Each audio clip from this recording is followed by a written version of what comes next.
कभी नोटिस दिया पीडब्ल्यूडी ने? हाँ, कभी नहीं दिए नोटिस। हम लोग इतने गरीब हैं कि घर अपना भी नहीं करा रहे हैं, ऐसे बना है। अब हम क्या करेंगे, गरीब आदमी है, हमारे पास दाम ही तो नहीं कहा था बुलडोजर गिरेगा तो पैसा लेगा। तो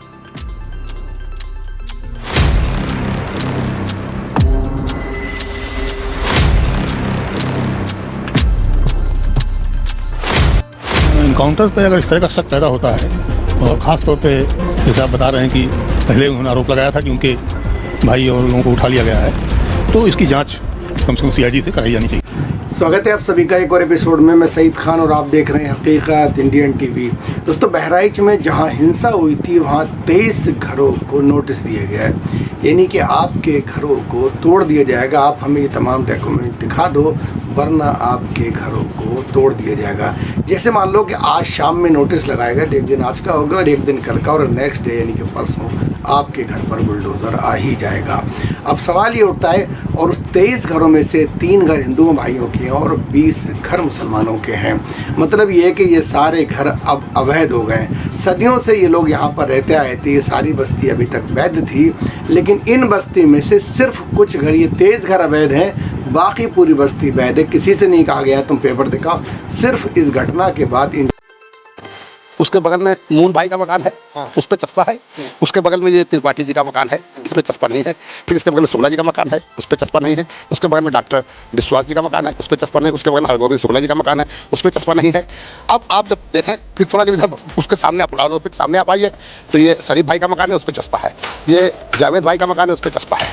यहाँ फिर बहुत पूछ चपकाया गया है। भाई हम लोगों का दोस्त क्या है, आरोपी जिसने आरोप किया वो पकड़ गया। 3 हिंदू भाई हैं जो एक ही परिवार के हैं। एक पिता के 3 बेटे, एक पिता के 3 बेटे, एक ही मकान, उसमें तीन लोग रहते थे। तो उन तीनों भाइयों को चस्पा किया गया है। और हमारा यही है कि माना विरोधी अब्दुल हमीद है, तो अब्दुल हमीद के जस्ट पश्चिम लोग ले रहे हैं, तो हम हिंदू लोग 3 पर रहे, तो का पूरा विरोधी कोई नहीं था क्या? उनके मतलब उधर तो हो सकता था 2 4 5 घर ले लेते तो हमका सवाल हो जाता। मतलब अब्दुल हमीद तो उस तरफ नहीं लिया है, उस तरफ कोई किसी का मकान नहीं लिया भाई। उसके जस्ट बगल में पश्चिम में और ले रहे हैं, तो हमको सोचते कि 2 4 घर आके और ले लेते तो हमको सवाल हो जाता क्या और हम पाल ले रहे हैं, रोज चोरी कर रहे हैं। ये तो हिंदू के लिए जो है गलत कह रहे हैं। हम क्या करेंगे? अब हम क्या करेंगे, गरीब आदमी है, हमारे पास दाम ही तो नहीं कहा था बुलडोजर गिरेगा तो पैसा लेगा। तो वो भी दाम तो नहीं, जो बुलडोजर पूरा ही दाम दे देंगे गरीब आदमी। खाली भी नहीं कर पाएंगे, 3 दिन का देते हैं। आज दिन भी ठीक है, कल शाम के चपकाए, जो कल रात में और 7 बजे चपकाए हैं, तो कल का दिन माना जाएगा। आज कल तो बुलडोजर चल जाएगा। कोई नोटिस नहीं दिया गया कभी? पता नहीं, कभी नहीं नोटिस मिला। हम लोग इतने गरीब हैं कि घर अपना पलस्तर भी नहीं करा रहे हैं, ऐसे बना है। बच्चे 3 बच्चे हैं, 1 लड़की 2 लड़की, कोई में पढ़ा रहे हैं। मजबूरी जैसे दुकान खोल के, कोई मेरे के इतना पैसा भी नहीं जो टूट जाएगा तो हम बनवा लेंगे। फिर चंद घरों से कहा गया है कि आप पेपर दिखाओ वरना आपके घरों पे बुलडोज़र चला दिया जाएगा। अब से पहले इस तरह के कितने ही वाक़यात देश में सामने आए हैं, उत्तर प्रदेश में, मध्य प्रदेश में, आसाम में, महाराष्ट्र में, हरियाणा में, कि जैसे ही कोई घटना होती है तो वहाँ पे रहने वाले लोगों को अवैध घोषित कर दिया जाता है और उनके ऊपर बुलडोज़र चला दिया जाता है। यानी कि घटना जैसी होती है वैसे ही पता लगता है इस मोहल्ले के कितने घर अवैध हैं, जबकि वो कई जनरेशन से वहाँ पे रहते होते हैं। सवाल ये है कि सुप्रीम कोर्ट ने बुलडोज़र एक्शन पर फिलहाल रोक लगाई हुई है। अब देखना ये कि सुप्रीम कोर्ट क्या फैसला लेता है। इन 2 दिन के अंदर वहाँ पर बुलडोज़र एक्शन होता है या सुप्रीम कोर्ट अपना एक्शन लेती है, या स्टेट सरकारें सुप्रीम कोर्ट को ठेंगा दिखा रही हैं। आप कुछ भी कहो लेकिन हम वही करेंगे जो हम चाहते हैं, जो हमारी मर्जी है। बहराइच में एक दुर्गा माँ की मूर्ति के विसर्जन की एक छोटी सी रैली निकल रही थी। उस रैली में वो रैली आकर मस्जिद के बाहर रुक जाती है। वहाँ पर डीजे बजाया जाता है, गंदे गंदे नारे लगाए जाते हैं, गंदे गंदे गाने बजाए जाते हैं। उसके बाद मस्जिद पे गुलाल फेंका जाता है, चप्पल फेंकी जाती है। वहाँ पर एक लड़का एक घर पे चढ़ जाता है और वहाँ पे इस्लामिक झंडा हटाकर अपना भगवा झंडा लगा, यानी किसी के घर में बिना परमिशन के घुस जाता है। उसके बाद छत पे जाकर उसकी रेलिंग तोड़ता है, उसका झंडा उखाड़ कर फेंकता है, दूसरा झंडा लगाता है और उस लड़के की गोली लगने से मौत हो जाती है।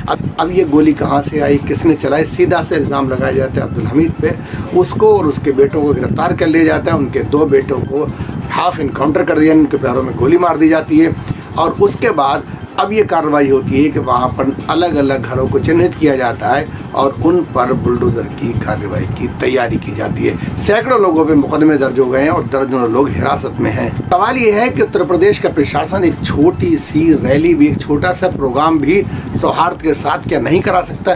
क्या ये जिम्मेदारी प्रशासन की नहीं थी कि एक छोटा सा प्रोग्राम था उसको सकुशल कराया जाता ताकि किसी तरह की कोई हिंसा नहीं होती? देश में इतने बड़े बड़े आयोजन, इतने बड़े बड़े प्रोग्राम हो जाते हैं लेकिन कहीं से कोई अप्रिय घटना की खबर नहीं आती है।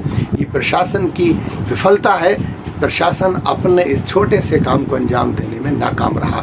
लेकिन सवाल ये है कि जो घटना होती है, जो लोग ये घटना करते हैं, जो लोग उकसाते हैं, जो लोग ये उपद्रव मचाते हैं, उनमें से किसी पे कार्रवाई नहीं हो जाती है। एक एक्शन होता है, उसकी जो प्रतिक्रिया होती है उसके ऊपर सरकार एक्शन लेती है। एक बस्ती जो सालों से वैध थी, लोग मोहब्बत और प्यार से वहाँ पर जनरेशन टू जनरेशन रह रहे थे, मगर इंतज़ार किया जाता है कोई घटना हो और कोई घटना कराई जाती है, उसके बाद वहाँ पर कुछ लोगों को उनके घरों को अवैध घोषित कर दिया जाता है और उनके ऊपर कार्रवाई की जाती है। सवाल ये है कि ये नौबत आती ही क्यों है? या तो सिस्टम अपना काम ठीक से नहीं कर रहा या उनको काम सही से करने नहीं दिया जा रहा।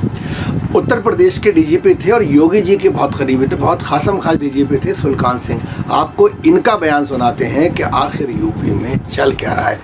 का शक पैदा होता है और ख़ास तौर पे जैसे आप बता रहे हैं कि पहले उन्होंने आरोप लगाया था कि उनके भाई और लोगों को उठा लिया गया है, तो इसकी जांच कम से कम सीआईडी से कराई जानी चाहिए। पुलिस को इतना ज़्यादा पुलिस दबाव में है इस समय कि वो निष्पक्ष कार्रवाई नहीं कर पा रही है। मैंने एक दिन पहले बताया था कि तमाम जगह कांवड़ियों ने कांवड़ यात्रा के दौरान तोड़फोड़ किया, आगजनी किया, कोई कार्रवाई नहीं की जाती उसमें। अभी अखबार में मैंने पढ़ा था परसों, कौशाम्बी में इसी तरह से जुलूस निकाल रहे थे लोग और उसमें मुसलमानों के घरों पे रंग वगैरह डाला, उसका वीडियो कोई बना रहा था, मुसलमान लड़का, उसका मोबाइल छीन लिया इन लोगों ने, उस पर झगड़ा हो गया। पुलिस ने कुछ कार्रवाई जो भी किया हो उसमें इंस्पेक्टर हुए, पुलिस का चौकी इंचार्ज सस्पेंड हो गया। तो अगर कोई डाला, उसका वीडियो कोई बना रहा था, मुसलमान लड़का, उसका मोबाइल छीन लिया इन लोगों ने, उस पर झगड़ा हो गया। पुलिस ने कुछ कार्रवाई जो भी किया हो उसमें इंस्पेक्टर हुए, पुलिस का चौकी इंचार्ज सस्पेंड हो गया। तो अगर कोई भी पुलिस कार्रवाई करती है तो सस्पेंड हो जाएंगे, नहीं कार्रवाई करती है तो बहराइच जैसे कांड हो जाएंगे। तो पुलिस क्या करे क्या न करे, ये बड़ा एक अजीब सा माहौल हो गया है। इस पर सरकार को गंभीरता से चिंतन करना चाहिए। जो दंगा वहाँ हुआ है, ये लोग वहाँ नीचे से खड़े हुए लोग उकसा रहे थे, उनके यहाँ शोरूम पे लूट का प्रयास हो रहा था, घर पे चढ़ करके झंडा तोड़ दिया, झंडा तोड़ उखाड़ लिया, रेलिंग तोड़ दिया। तो ये लूट और क्रिमिनल ट्रेसपास का मुकदमा है, तो ये बड़ा गंभीर मामला है, इस पर भी कार्रवाई होनी चाहिए थी जो है। और ये भी देखा जाना चाहिए कि कौन आदमी नीचे से आवाज़ पे क्यों उकसा रहे हैं। ये वीडियो सार्वजनिक रूप से चल रहे हैं, तो ये भी जांच में देखा जाना चाहिए। इसीलिए मैं कहना हूँ कि इसकी जांच सीआईडी से कराई जानी चाहिए, क्योंकि स्थानीय पुलिस अब इसमें पार्टी बन चुकी है, वो ठीक से इम्पार्शियल तफ्तीश नहीं कर सकती इसमें। तो अभी आपने जिन पूर्व डीजीपी को सुना उनके लिए इस तरह की घटनाएं बेइंतहा निंदनीय है, बेइंतहा दुखद है। हिंसा किसी भी तरह से जायज़ नहीं ठहराई जा सकती और ये प्रशासन की भी विफलता है और ये समाज को बांटने की कोशिश है। दोस्तों, इसी तरह के वीडियो देखने के लिए चैनल को सब्सक्राइब कर लें और हमारे वीडियो को दूसरों में भी शेयर किया करें। बहुत बहुत शुक्रिया।